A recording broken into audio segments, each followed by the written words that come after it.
तो स्वागत है दोस्तों आपका फिर से एक बार हमारे YouTube channel best preparation with Anurag में। बच्चों लोग, हम NCERT का अपना आवर चेंजिंग अर्थ जो टॉपिक 3 है, लेसन 3 है, उसी के ही बारे में एक वीडियो जा चुका है। आज हमारा दूसरा वीडियो होगा। ये क्लास 7 NCERT का है, ज्योग्राफी, ठीक है ना। तो आज चलिए हम अपना जो उसी के आगे दूसरा लेक्चर है उसी के आगे कंटिन्यू करते हैं। तो हम लोगों ने पहले लेक्चर में पूरी तरह से जो जो पढ़ा था आपके पास वो वीडियो पड़ा है। यूट्यूब पे जाइए, हमारे चैनल पे, वहां पर जाइए, आपको वहां वीडियो मिल जाएगा। आज जो उसी के आगे डिस्कस करना है आपका है, जिसे हम बोलते हैं वोल्केनो। क्या है? वोल्केनो है। वोल्केनो का मतलब जो बच्चों होता है वो है ज्वालामुखी। क्या है? ज्वालामुखी को हम डिस्कस करेंगे आज का जो लेक्चर है, ठीक है ना। वोल्केनो को डिस्कस करेंगे, ठीक। अब अगर वोल्केनो की बात छिड़ी गई है तो वोल्केनो आखिर होता क्या है, पहले इसको समझिए वोल्केनो के बारे में कि वोल्केनो होता क्या है, ज्वालामुखी क्या होता है। अगर ज्वालामुखी की बात करें तो हमारी पृथ्वी के अंदर से, हमने आपको पिछले लेक्चर में जो पिछला लेसन था उसमें बताया था कि सबसे ऊपर का सरफेस क्रस्ट होता है जिसे भूपर्पटी बोलते हैं, नीचे का होता है मेंटल। देखिए बच्चों, अगर हम इस तरह से कुछ बना दें, एक पहाड़ समझ लीजिए। अब ये पहाड़ तो हमारा क्या हो गया, क्रस्ट हो गया, यानी कि इसे हम भूपर्पटी बोलते हैं। क्या बोलते हैं? भूपर्पटी बोलते हैं। और इस पहाड़ के नीचे जो हमारा होता है, यदि इसे हम बोल दें मेंटल। क्या हो गया ये? मेंटल, यानी कि इसे हम बोल देते हैं मेंटल। और इसी मेंटल में हमने बोला था कि जो मैग्मा होता है, जो पदार्थ होते हैं वो कैसे एकदम द्रव की भांति ऐसे खौलते रहते हैं। तो यही जब ऊपर ऊपर उठता है, दबाव पड़ता है ना, हमने एक एक्टिविटी आपको बताई थी, जब किसी वस्तु को गर्म करते हैं तो वो ऊपर उठता है। तो जब ये खौल रहा है तो ऊपर उठेगा, ऊपर, और ये जमीन को होल करके यहाँ पे छेद कर देगा या फाड़ देगा और ऐसे निकलने लगेगा। तो ये चीज जो निकल रहा है ना, जमीन को फाड़ कर या जमीन को छेद करके या होल करके, ये हमारा जो निकल रहा है यही है क्या? वोल्केनो। आई थिंक ये चीज क्लियर हो रहा होगा। तो सोर्स कहाँ से होता है इसका? मेंटल से होता है, यही मेंटल से निकलता है। यानी कि मेंटल के ऊपर जाएगा तो भूपर्पटी को फाड़ते हुए, क्रस्ट को फाड़ते हुए मेरे प्यारे बच्चों बाहर निकलता है। आई थिंक ये क्लियर हो रही होगी ना जो हमने बात समझाई। चलिए अब इसी को हम जो आपको समझाएं इसी को लिखते हैं। हमने कहा जो वोल्केनो, जो ज्वालामुखी होता है, वो क्या करता है, वो हमारा छिद्र कर देता है, यानी कि छिद्र कर देता है। अगर ये छिद्र कर देगा, होल कर देता है, जिसे हम बोलते हैं छिद्र कर देता है। तो जो ये छिद्र करता है मेरे प्यारे बच्चों, इससे क्या होता है, ये छिद्र क्यों करता है आप समझिए। ये क्यों छिद्र करके निकल रहा, होल करके या पृथ्वी को फाड़ कर क्यों निकल रहा है? क्योंकि इसके अंदर मैग्मा है ना, मैग्मा है, वही मैग्मा तो फोर्स कर रहा है। मैग्मा का मतलब समझ लीजिए कि जो पृथ्वी के अंदर एकदम खौल रहा है। क्या खौल रहा है? वो चट्टाने खौल रही हैं, ठीक है ना। अब वो चट्टाने अगर गर्म है, खौल रही है, तो उसका दबाव कहाँ पड़ेगा? नीचे की ऊपर की ओर जाएगा। ओके, तो अगर ऊपर की ओर जाएगा तो पृथ्वी को छेद करेगा या फाड़ेगा जरूर। तो ये बात समझ में। तो हमने कहा कि क्यों आखिर ये छेद कर रहा है, तो अब आपको ये चीज क्लियर हो गया है। क्योंकि पृथ्वी के अंदर कौन से मटेरियल होते हैं? मोल्टेन मटेरियल होते हैं, यानी कि द्रवित पदार्थ होते हैं। तो इसके अंदर कौन से होंगे मेरे प्यारे बच्चों? द्रवित पदार्थ होंगे। क्या होंगे? द्रवित पदार्थ होंगे। अब यही द्रवित पदार्थ जो होते हैं, ये अचानक से क्या करते हैं? अचानक से क्या करते हैं? निकलते हैं। अचानक से निकलते हैं। और अचानक से कहाँ निकलते हैं? आपको पता ही है, बाहर। और यही अचानक से जो बाहर निकलता है, इसी को हम क्या कहते हैं? जो बाहर निकल गए, इसी को कहते हैं पूरी प्रक्रिया को ज्वालामुखी। तो जब वोल्केनो होता है, हमने कहा कि ये क्या करते हैं? आपका छिद्र करते हैं, यानी कि जब ये होल को ओपन करते हैं, यानी कि ओपनिंग होल, यानी कि जब ये होल को ओपन कर देते हैं, होल को जब ये ओपन कर देते हैं वोल्केनो, तब क्या होता है? जो आपका द्रवित पदार्थ होता है, यानी कि जो आपका मोल्टेन मटेरियल होता है। क्या होता है बच्चों मेरे? Molten material. यह मोल्टेन मटेरियल क्या होता है, यह मोल्टेन मटेरियल अचानक से निकलता है, यानी कि इनका सडन इरप्शन होता है। तो सडन इरप्शन होता है इनका, इसीलिए सडन क्या होता है मेरे प्यारे बच्चों, सडन इरप्शन होता है। जब इनका सडन इरप्शन हो जाता है कहाँ पर, आउटसाइड, तो जब इनका सडन इरप्शन हो जाता है तो यही हमारा यही प्रोसेस, यही फिनोमिना हमारा क्या कहलाता है, ज्वालामुखी या वैल्कनो कहलाता है। आई थिंक ये बात क्लियर हो गई।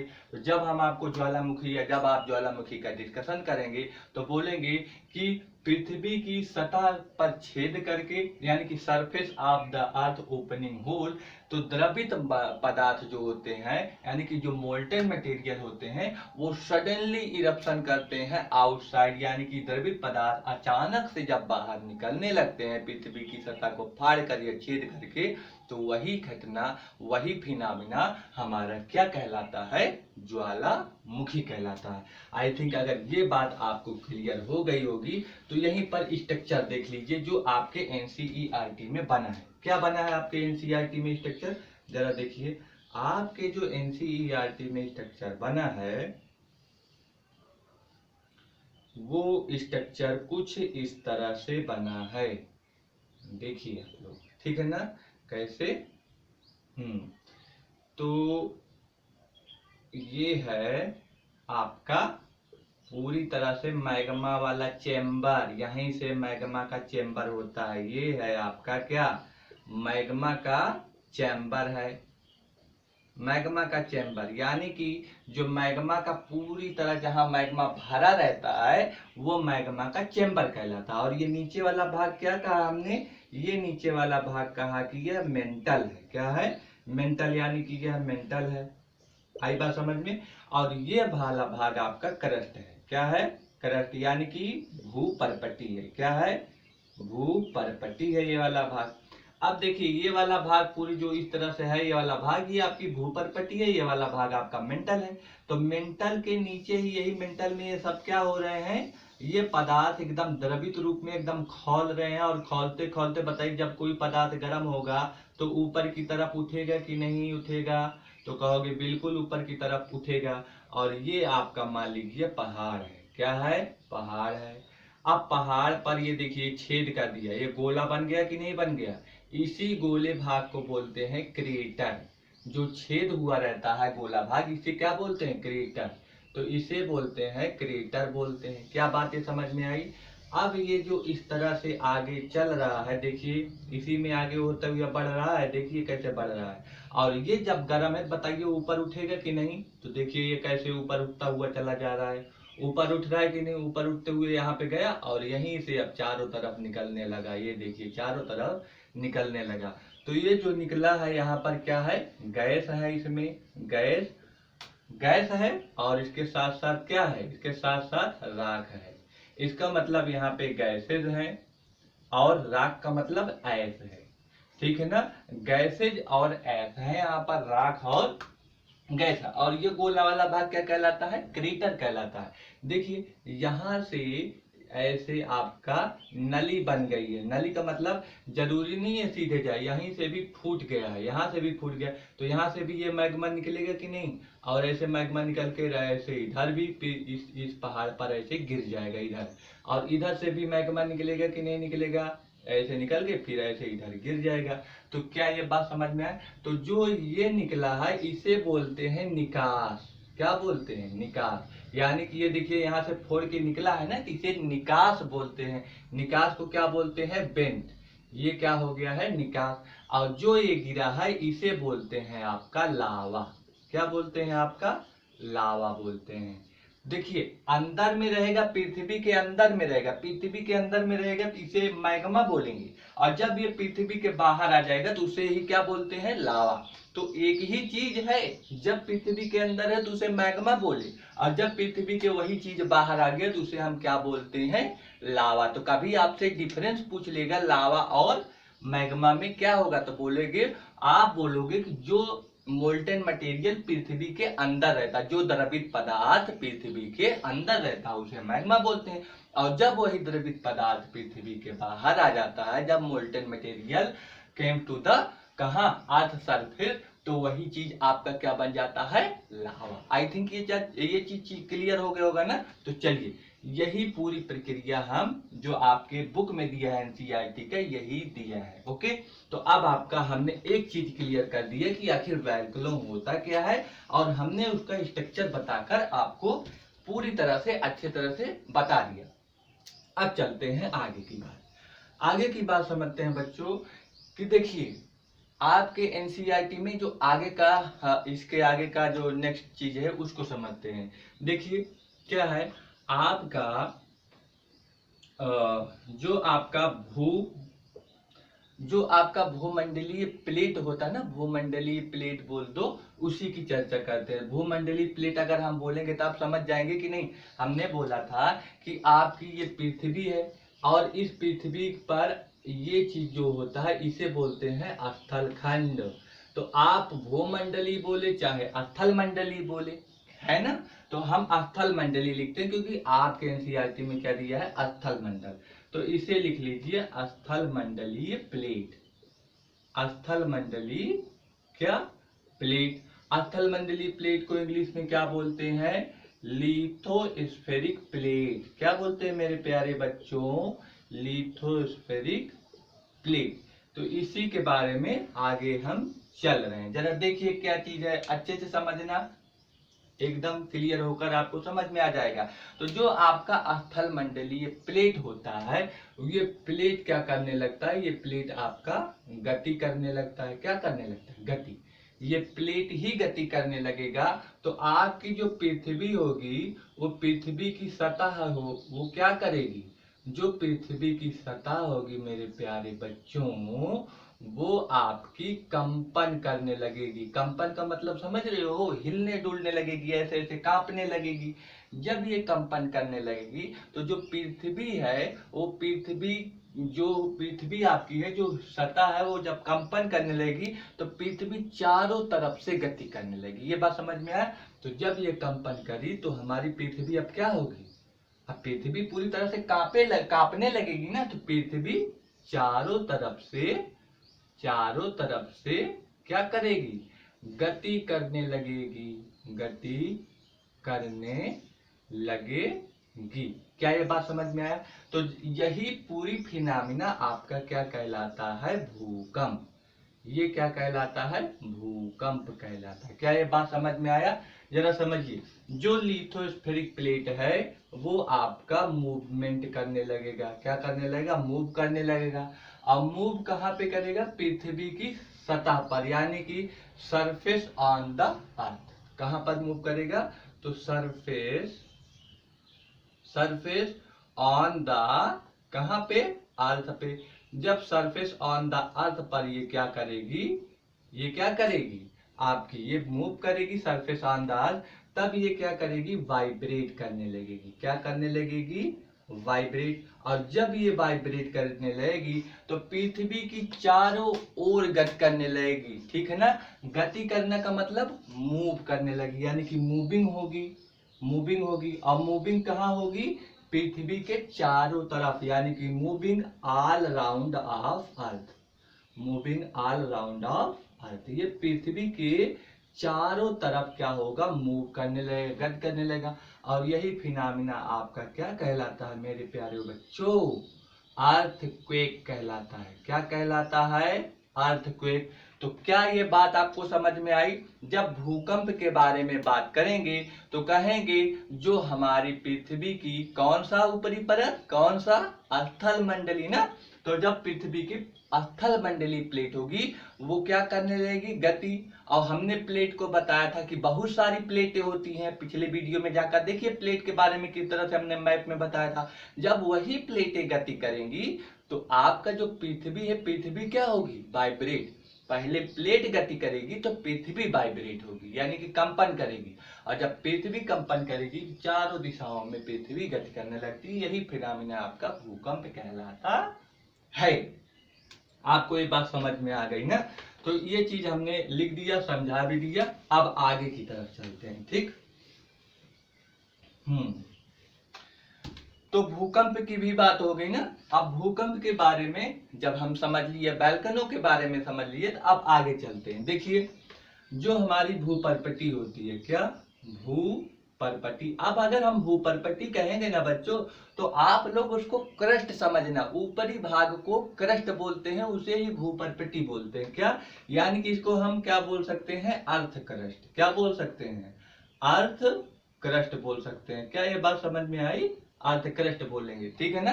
तो अभी तो इसको हम मिटा दें, क्योंकि आपको हमें समझाना था भूपर्पटी क्या, अर्थ क्रस्ट ही होता है, यानी कि क्रस्ट को ही भूपर्पटी बोलते हैं। तो जब भूपर्पटी की बात करते हैं, तो जो हमारा ये भूपर्पटी होता है, इस भूपर्पटी के नीचे, भूपर्पटी के नीचे मान लीजिए यह आपका क्या है, यह आपका, ये इस तरह से समझिए, आपका पृथ्वी है, और पृथ्वी के ऊपरी सतह स्थल मंडल होता है। इसी स्थल मंडल का ये ऊपरी भाग को हम क्या बोलते हैं, इसी ऊपरी भाग को भूपर्पटी बोलते हैं, यानी कि इसे ही हम क्या बोलते हैं, क्रस्ट। इसी भूपर्पटी के नीचे, नीचे जाएंगे, नीचे तो नीचे वाला यह स्थान क्या आएगा, मेंटल आएगा कि नहीं आएगा, तो ये मेंटल आएगा। तो इसी के नीचे बोल रहा है। क्या ये बात समझ में आई आपको, जब ये नीचे बोल रहा है, किसके नीचे, इस क्रस्ट के नीचे, तो भूपर्पटी के नीचे क्या, वह स्थान, वह स्थान। तो भूपर्पटी के नीचे वह स्थान, कौन सा स्थान बताओ, जहां पर कंपन की शुरुआत होती है, जहां पे कंपन शुरू होता है। हमने बोला था कि नीचे जहां पे वो चीज निकलता है, कंपन वाला चीज जहां पर शुरू होता है, तो लिखेंगे जहां पर क्या होता है, कंपन शुरू होता है, जहां पर कंपन शुरू होता है उसे हम क्या बोलते हैं, जहां पे कंपन शुरू होता है उसे हम प्यारे बच्चों उद्गम केंद्र बोलते हैं। क्या बोलते हैं, उद्गम केंद्र। क्या बात समझ में आई कि नहीं आई, कहां पर, जो हमारी भूपर्पटी है उसी के नीचे, उसके नीचे जाओगे तो वहीं कंपन शुरू होगा, और उसी कंपन वाले क्षेत्र को क्या बोलते हैं, उद्गम केंद्र। ये बात समझ में आ गई होगी।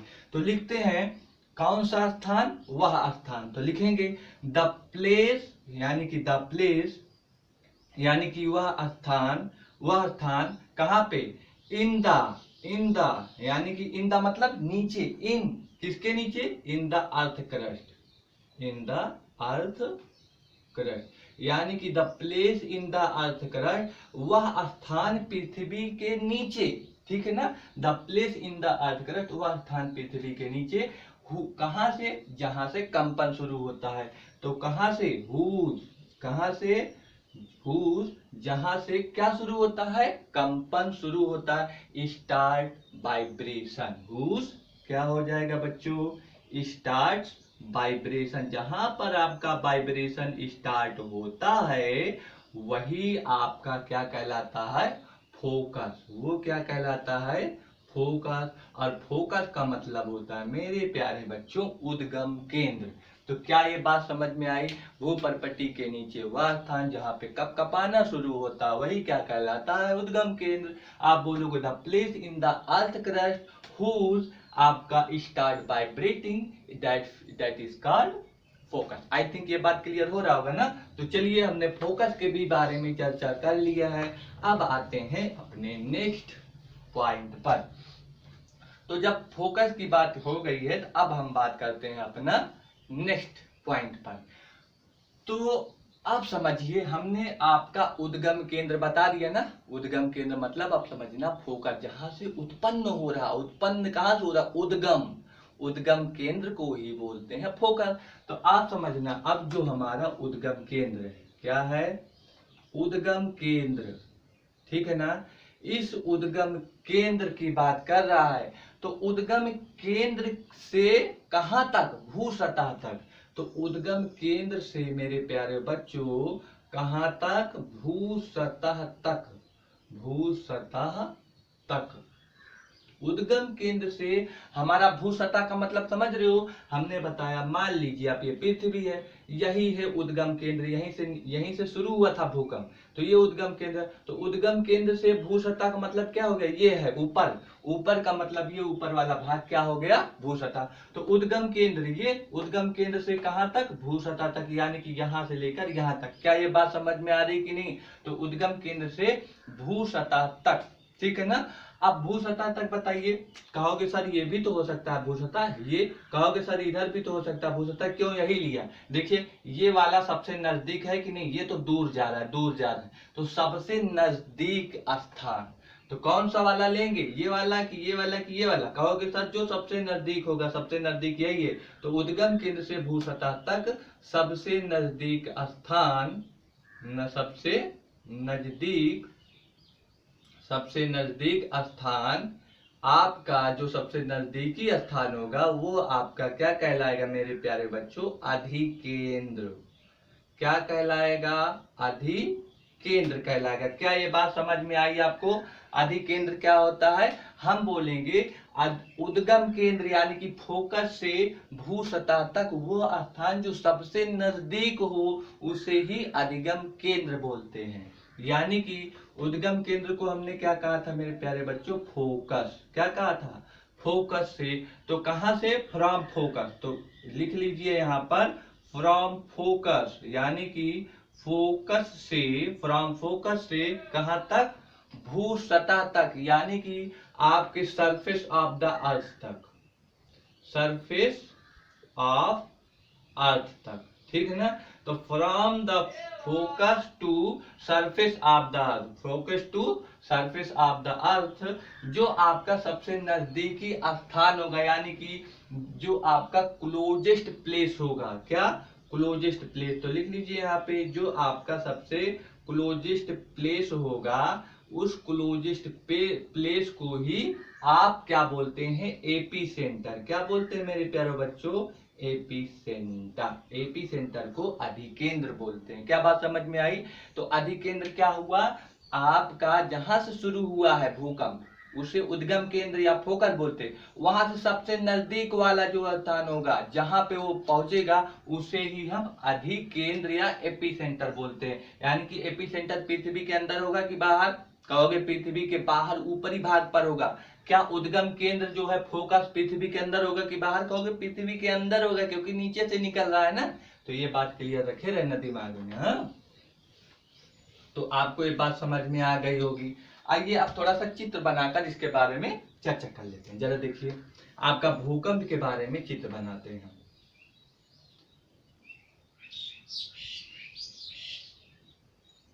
भूकंप के बारे में चित्र जो है वो हम बनाते हैं, ठीक है ना। देखिए बड़े ध्यान से, कोई दिक्कत नहीं होगा, आपको समझा देंगे हम, ठीक है ना। अब बहुत अच्छे तरह से आपको समझ में सभी चीजें आएंगी, सब चीजें बेहतरीन समझ में आने लगेंगी आपको, ठीक है ना। ये देखिए, ये देखिए, ये देखिए और ये देखिए। इसको मिटा देते हैं क्योंकि वो आगे जगह नहीं है। बस इतने से समझ लेना। देखिए एक तो ये हमारा त्रिभुज है और एक ये है, तो यहाँ पे जो ये मिला रहा है इसे हम बोलते हैं प्लेट की सीमा है। ये हमारा प्यारे बच्चों क्या है? प्लेट की सीमा है। प्लेट की सीमा मतलब मान लीजिए एक प्लेट ये है और एक प्लेट ये है, जहां पर दोनों प्लेट आपस में ये मिले तो वही आपका क्या कहलाता है? Boundary of the plate. तो इसे हम बोलते हैं प्लेट की सीमा, यानी कि बाउंड्री। बाउंड्री किसकी है? प्लेट है। तो प्लेट बाउंड्री लिख लीजिए, चाहे बाउंड्री प्लेट लिख लीजिए। तो प्लेट बाउंड्री लिखेंगे ज्यादा बेहतर होगा ना। तो ये आपकी प्लेट की सीमा हो गई।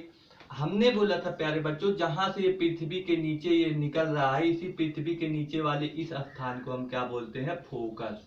इसे हम क्या बोलते हैं? फोकस। यानी कि ये क्या है? हमारा उद्गम केंद्र है। अगर ये उद्गम केंद्र है तो ये देखिए पृथ्वी की सतह पर ये निकला है, ये पृथ्वी की सतह पर निकल गया, इसके हम क्या बोलते हैं?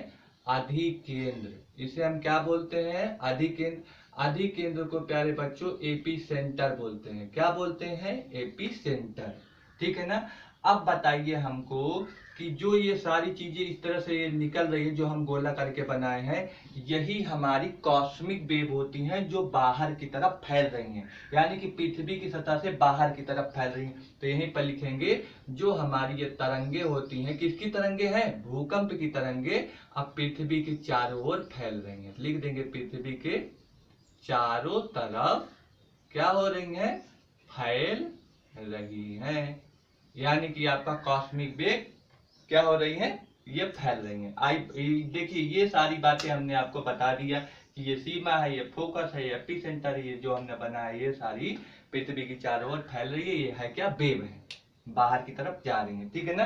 तो ये चीज आप समझ में आ गए। तो फोकस कहाँ होता है प्यारे बच्चों, पृथ्वी के अंदर। पृथ्वी के अंदर कहाँ बोलोगे, क्रस्ट के नीचे। एपिसेंटर कहाँ होता है, कहोगे ऑन द सरफेस, यानी कि सरफेस के ऊपर, सरफेस के ऊपर होता है। ये हमारा पूरा भाग सरफेस है, ये हमारा सरफेस के नीचे का भाग है। ये बात समझ में आए, यही आपके एनसीईआरटी के बुक में दिया गया है, ठीक। चलिए मिटा देते हैं, अब थोड़ी सी आगे चर्चा करते हैं। आगे ये चर्चा है, अब हमने जो बताया है आपका भूकंप बता दिया, उद्गम केंद्र बता दिया, अधिकेंद्र बता दिया, ठीक है ना। तो जहां पे आपका अधिकेंद्र था यानी कि एपिसेंटर, एपिसेंटर को क्या बोलते हैं, अधिकेंद्र। ये अधिकेंद्र कहाँ होता है बच्चों बताओ, सरफेस पर ना। तो ये अधिकेंद्र कहाँ होता है, सरफेस पे, याद रखे रहना, दिमाग में रखे रहना, सरफेस पर रहता है, पृथ्वी के नीचे नहीं, यानी कि भू सतह पर रहता है। कहाँ पर, भू सतह पर रहता है। तो अब अगर हम एपी सेंटर की बात करें प्यारे बच्चों, तो जहां पर एपी सेंटर था ना, जहां पर ये आया था, जैसे ये नीचे था, इस नीचे से ये तरंग होती हुई कहां पे आई, पृथ्वी के सतह पर आई। इसी सतह को हमने क्या बोला, एपी सेंटर। तो इसके जो नजदीकी पॉइंट है, ये देखिए सबसे नजदीकी है, फिर ये इससे और दूर जा रहा है, फिर ये देखिए इससे और दूर। तो जो सबसे नजदीकी क्षेत्र होता है, यही तो सबसे नजदीकी क्षेत्र है ये। तो इस नजदीकी क्षेत्र पे सबसे ज्यादा डैमेज करता है, सबसे ज्यादा हानि पहुंचाता है, ठीक है ना। तो वही चीज हमें लिखना है कि अधिकेंद्र के सबसे नजदीकी क्षेत्र पर, अधिकेंद्र के जो सबसे नजदीकी क्षेत्र होगा, सबसे नजदीकी क्षेत्र जो होगा, वहां पर हमें बताओ हानि अधिक पहुंचाएगा कि कम, हानि अधिक, हानि अधिक होगा, हानि अधिक होगा। यानी कि आपके एपी सेंटर के जो क्लोजेस्ट एरिया होगी, क्या होगी, क्लोजेस्ट एरिया होगी, उस क्लोजेस्ट एरिया पर, ठीक है ना, उस क्लोजेस्ट एरिया पर आपका जो डैमेज होगा प्यारे बच्चों, वो डैमेज क्या होगा, मोर, डैमेज मोर होगा। या आप लिख सकते हो मैसिव डैमेज, क्या लिख सकते हो, मैसिव डैमेज होगा, बहुत ज्यादा डैमेज होगा। और क्लोजेस्ट एरिया लिख सकते हो, या फिर लिख सकते हो टूवर्ड्स, टूवर्ड्स किसके, टूवर्ड्स एपी सेंटर के। तो लिख सकते हो टूवर्ड्स द, टूवर्ड्स द क्या, एपी सेंटर। यानी कि एपी सेंटर के, एपी सेंटर के टूवर्ड्स की बात करेंगे, उसके पास में, ठीक है ना। टूवर्ड्स मतलब उसके पास में। तो आपका क्या होगा, मैसिव डैमेज होगा या डैमेज मोर होगा। आई थिंक ये बात समझ में आ रहा है। जैसे जैसे हम दूर जाएंगे, किससे दूर जाएंगे, किससे, एपी सेंटर से। मान लीजिए आपका एपी सेंटर है, ये सबसे नजदीक है, ये और दूर है, ये और दूर है।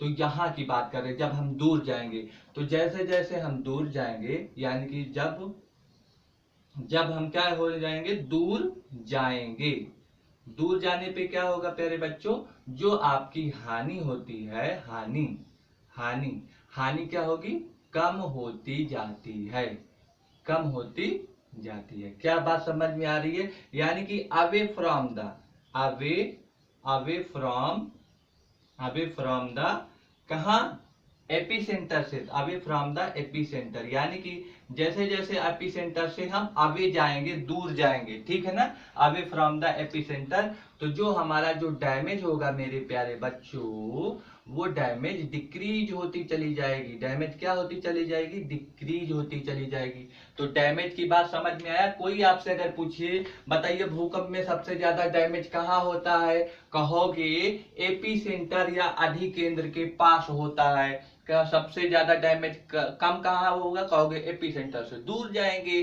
तब हमारा डैमेज सबसे कम होगा, ठीक है ना। तो हमने डैमेज को लेकर बात कर लिया, ये बात समझ में आई कि नहीं। तो डैमेज की भी बात हो गई, पूरी तरह से भूकंप की बात होगी, वोल्केनो की बात हो गई। और मुझे लग रहा है टाइम, शायद वीडियो चल रहा होगा कि बंद हो गया, मुझे नहीं पता। चलिए अगर चल रहा होगा तो मैं थोड़ा सा और आगे बता देता हूँ, क्योंकि मुझे अब संशय लग रहा है कि मैंने आधे घंटे का ही रिकॉर्डेड टाइम लगाया था, हो सकता है बंद हो जाए। फिर भी चलिए कंटिन्यू करते हैं, अगर बंद हो जाएगा तो आगे उसी के हम कंटिन्यू करेंगे। अगर हम टाइप्स की बात करते हैं, किसकी, टाइप्स की बात करते हैं, किसके, अर्थक्वेक के।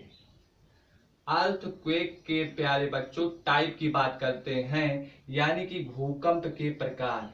भूकंप के प्रकार की जब बात करते हैं, कितने प्रकार का होता है, तो 3 प्रकार का होता है। कितने प्रकार का? 3 प्रकार का होता है। पहला होता है पी वेव, पी वेव। दूसरा होता है एस वेव, एस वेव। तीसरा होता है एल वेव, एल वेव। ठीक है ना। इसी प्री वेव को प्यारे बच्चों क्या बोलते हैं? आपके हिंदी में भी आप लोग लिख लेना, पी वेव, हिंदी में एस वेव और इंग्लिश में भी एल वेव। ये दोनों में, हिंदी इंग्लिश में ऐसे ही रहेगा। अगर हम बात करें पी वेव को क्या बोलते हैं, तो इसको लॉन्गिट्यूडनल वेव बोलते हैं। क्या? लॉन्गिट्यूडनल वेव, लॉन्गिट्यूडनल वेव बोलते हैं। इसको क्या बोलते हैं? इसको ट्रांसवर्स वेव बोलते हैं। इसको क्या बोलते हैं? Transverse wave. और ये हमारा क्या होता है प्यारे बच्चों? ये हमारा सरफेस वेव होता है। क्या होता है? Surface wave. यानी कि इसको लॉन्गिट्यूडनल को क्या बोलते हैं? अनुदैर्ध्य तरंग, अनुदैर्ध्य तरंग बोलते हैं। इसको क्या बोलते हैं? इसको आपको बोलते हैं, एक होता है अनुदैर्ध्य, दूसरे का आप बताएंगे कि क्या होता है। अगर आप जानते हो, एक हिंट दे रहा हूं, अनु से इसका भी नाम होगा। ठीक है ना। तो ये हो गया अनुदैर्ध्य, इसका भी नाम अनु से होगा। अगर आप लोग को पता होगा तो आप बताइएगा। और सरफेस वाले को आप पृष्ठीय तरंग बोलते हैं। क्या बोलते हैं? पृष्ठीय तरंग। तो आपको लिए इतना तो हम होमवर्क दे ही सकते हैं कि ट्रांसवर्स वेव को क्या बोलते हैं। अनु से इसका भी नाम होगा, जैसे अनु से इसका नाम तो अनुदैर्ध्य हो गया। नहीं क्लियर हो रहा? चलिए हम बता देते हैं, इतना टाइम हो गया। नहीं तो इसे अनुप्रस्थ बोलते हैं। क्या बोलते हैं प्यारे बच्चों? अनुप्रस्थ तरंग। ठीक है ना।